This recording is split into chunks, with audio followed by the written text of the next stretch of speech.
A paz do Senhor e o amor de Maria esteja com todos vocês. Sejam muito bem-vindos.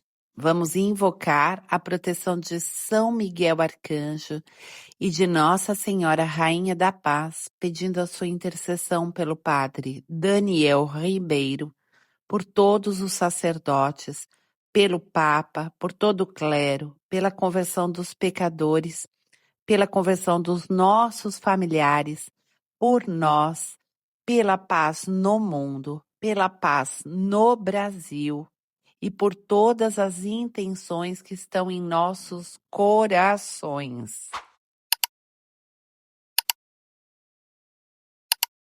Romanos, capítulo 2. O juízo de Deus. Assim és inexcusável, ó homem, quem quer que sejas, que te arvoras em juiz. Naquilo que julgas a outrem, a ti mesmo te condenas, pois tu que julgas, fazes as mesmas coisas que eles. Ora, sabemos que o juízo de Deus contra aqueles que fazem tais coisas corresponde à verdade. Tu, ó homem que julgas os que praticam tais coisas, mas as cometes também, pensas que escaparás ao juízo de Deus? Ou desprezas as riquezas da sua bondade, tolerância e longanimidade, desconhecendo que a bondade de Deus te convida ao arrependimento? Mas pela tua obstinação e coração impenitente, vais acumulando ira contra ti, para o dia da cólera e da revelação do juízo, do justo juízo de Deus, que retribuirá a cada um segundo as suas obras. A vida eterna aos que, perseverando em fazer o bem, buscam a glória, a honra e a imortalidade. Mas ira e designação aos costumazes, rebeldes à verdade e seguidores do mal.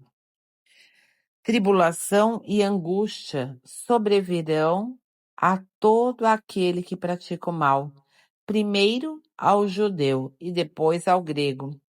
Mas glória, honra e paz a todo que faz o bem, primeiro aos judeus e depois ao grego. Porque diante de Deus não há distinção de pessoas. Todos os que sem a lei pecaram, sem aplicação da lei, perecerão. E quantos pecaram sobre o regime da lei, pela lei serão julgados. Porque diante de Deus não são justos os que ouvem a lei, mas serão tidos por justos os que praticam a lei. Os pagãos, que não têm a lei, fazendo naturalmente as coisas que são da lei, embora não tenham a lei, a si mesmo servem de lei. Eles mostram que o objeto da lei está gravado nos seus corações, dando-lhes testemunho a sua consciência, bem como os seus raciocínios, com os quais se acusam ou se excusam mutuamente. Isso aparecerá claramente no dia em que, segundo o meu evangelho, Deus julgar as ações secretas dos homens por Jesus Cristo. A lei por si não basta. Mas tu, que és chamado judeu, e te apoias na lei, e te glorias de teu Deus, tu que conheces a sua vontade, e instruído pela lei sabes aquilatar a diferença das coisas, tu que te ufanas de ser guia dos cegos, luzeiro dos que estão em trevas, doutor dos ignorantes, mestre dos simples, porque encontras na lei a regra da ciência e da verdade. Tu que ensinas aos outros, não te ensinas a ti mesmo. Tu que pregas que não se deve furtar, furtas. Tu que dizes que não se deve adulterar, adulteras. Tu, que abominas os ídolos, pilhas os seus templos. Tu que te glorias da lei, desonra a Deus pela transgressão da lei. Porque assim fala a Escritura: por vossa causa o nome de Deus é blasfemado entre os pagãos. Isaías 52:5. A circuncisão, em verdade, é proveitosa se guardares a lei. Mas se fores transgressor da lei, serás com tua circuncisão um mero incircunciso. Se, portanto, o incircunciso observa os preceitos da lei, não será ele considerado como circunciso, apesar da sua incircuncisão. Ainda mais o incircunciso de nascimento, cumprindo a lei, te julgará que, com a letra e com a circuncisão, és transgressor da lei. Não é verdadeiro judeu o que é exteriormente, nem verdadeira circuncisão a que aparece exteriormente na carne. Mas é judeu o que o interiormente e verdadeira circuncisão é a do coração, segundo o espírito da lei, e não segundo a letra. Tal judeu recebe louvor não dos homens, e sim de Deus. Capítulo 3. Deus é fiel. Em que, então, se avantaja o judeu? Ou qual é a utilidade da circuncisão? Muita, em todos os aspectos, principalmente porque lhes foram confiados os oráculos de Deus. Mas então, se alguns deles não foram fiéis, acaso a sua infidelidade destruirá a fidelidade de Deus?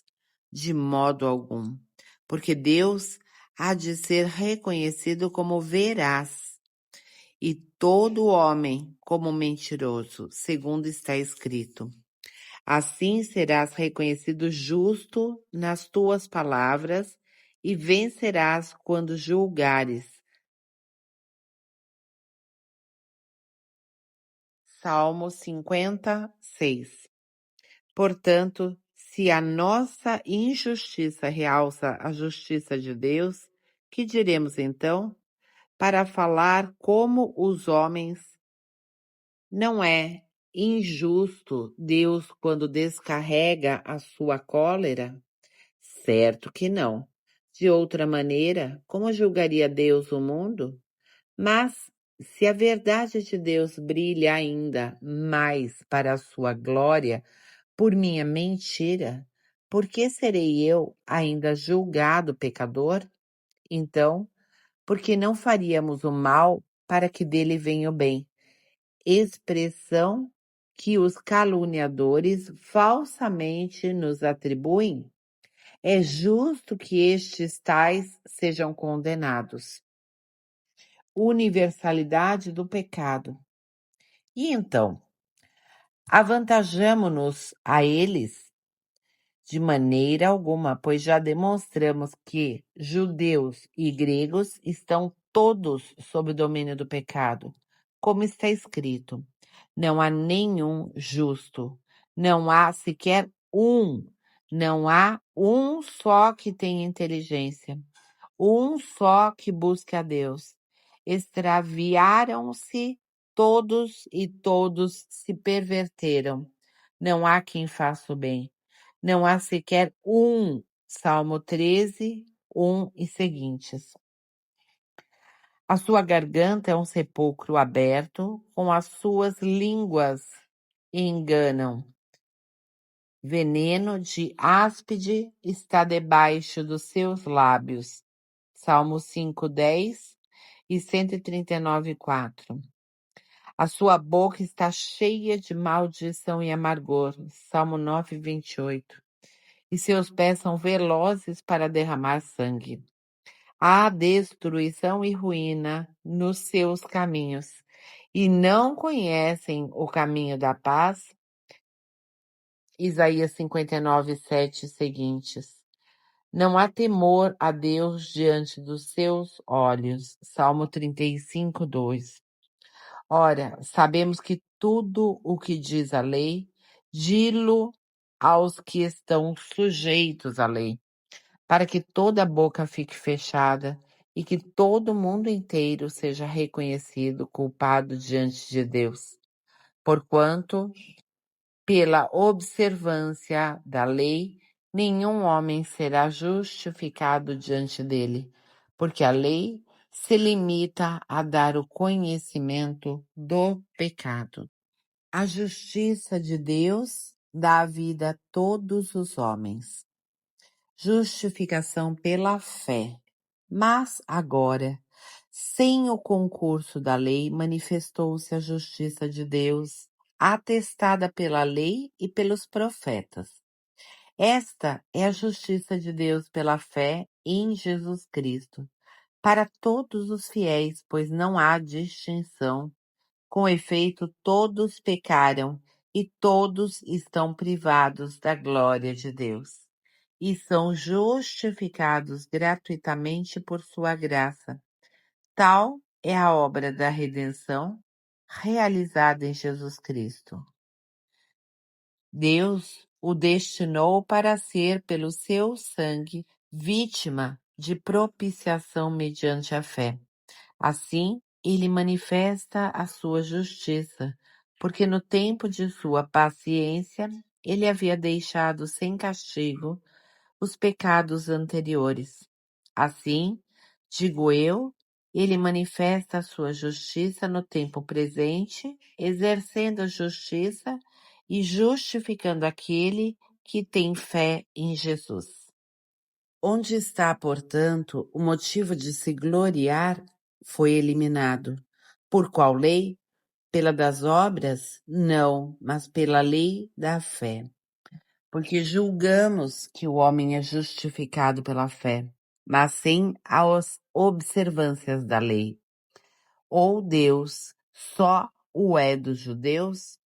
Não é também Deus dos pagãos? Sim, ele o é também dos pagãos, porque não há mais que um só Deus, o qual justificará pela fé os circuncisos e também pela fé os incircuncisos. Destruímos então a lei pela fé? De modo algum, pelo contrário, damos-lhe toda a sua força.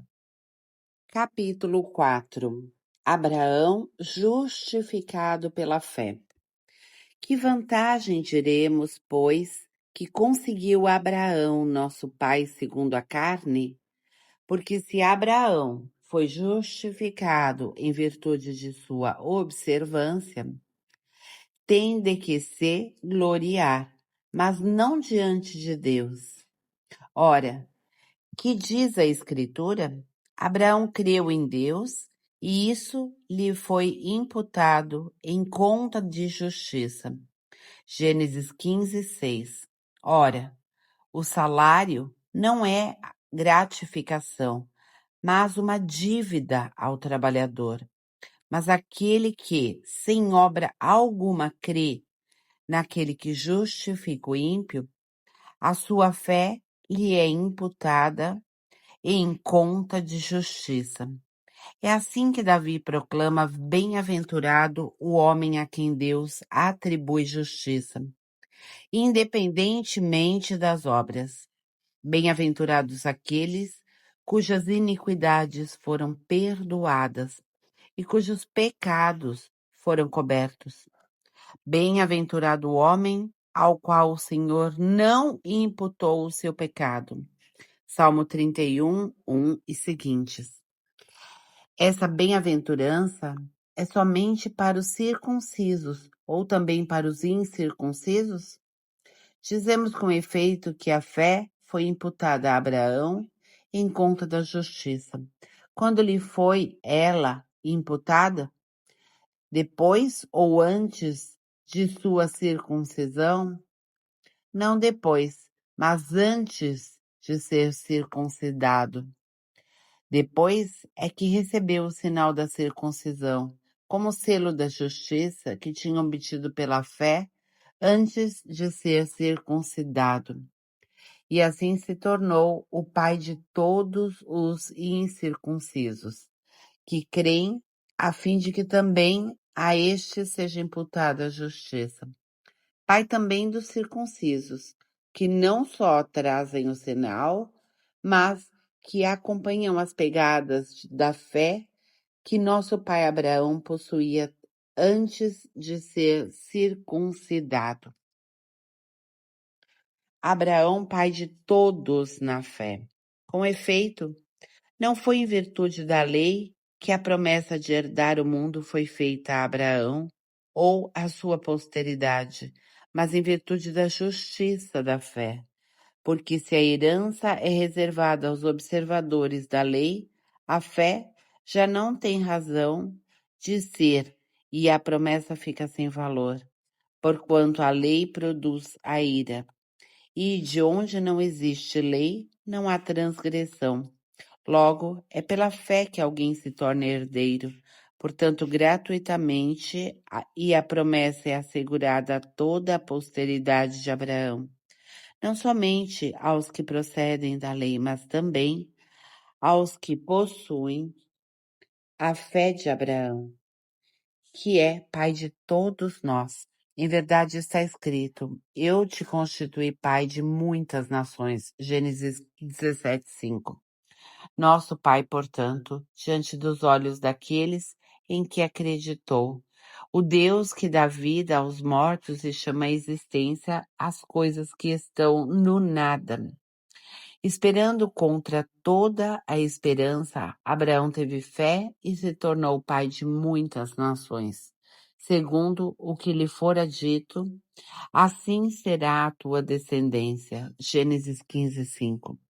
Não vacilou na fé, embora reconhecendo seu próprio corpo sem vigor, pois tinha quase 100 anos, e o seio de Sara igualmente amortecido. Ante a promessa de Deus, não vacilou, não desconfiou, mas conservou-se forte na fé e deu glória a Deus. Estava plenamente convencido de que Deus era poderoso para cumprir o que prometera. Eis porque sua fé lhe foi contada como justiça. Ora, não é só para ele que está escrito que a fé lhe foi imputada em conta de justiça. É também para nós, pois a nossa fé deve ser nos imputada igualmente, porque cremos naquele que dos mortos ressuscitou, Jesus, nosso Senhor, o qual foi entregue por nossos pecados e ressuscitado pela nossa justificação. Terminamos neste momento a leitura de hoje. E agora a nossa jaculatória indulgenciada, para que vocês coloquem nos comentários. Ó Maria, Mãe de Deus e Mãe de Misericórdia, rogai por nós e pelas almas do purgatório. Por hoje é só e até amanhã, se Deus quiser.